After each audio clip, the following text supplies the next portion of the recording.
Now, we've all been there, teaching multiple classes in a semester, many of these classes being over-enrolled, and us as faculty members being tasked with remembering hundreds of names of different students.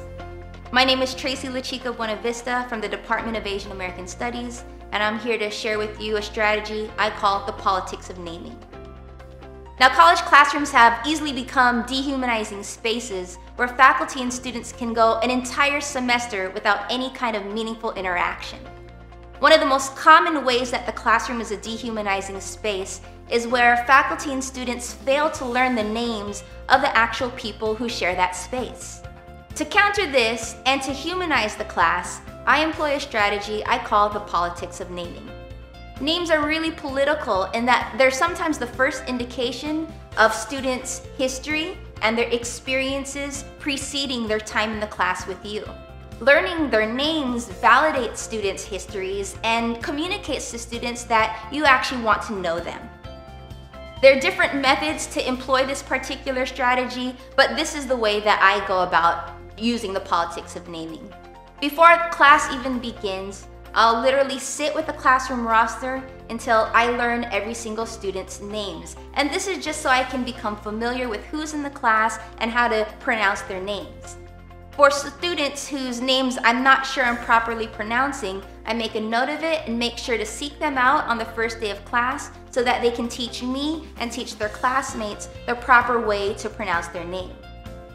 On the first day of class, I'll usually get there early and I'll intentionally introduce myself to students as they're walking into the class or as they're sitting at their desk.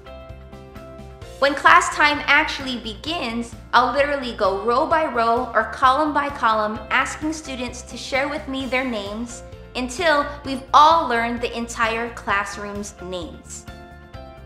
Some of the ways to reaffirm their presence in the classroom throughout the semester is in small groups, asking students to reintroduce themselves to each other, and in large group discussions, asking students to acknowledge the names of students whose feedback they're building off of.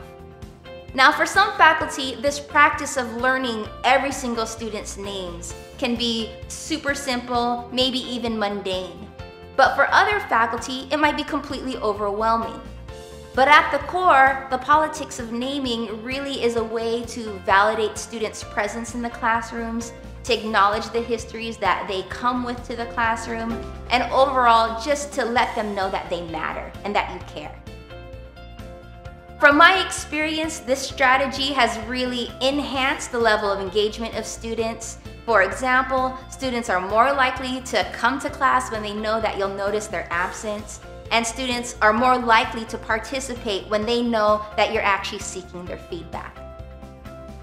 Now, for more information, I recommend the following article by Rita Coley and Daniel Solarsino called "Teachers, Please Learn Our Names." Thanks for watching and tune in to our next video.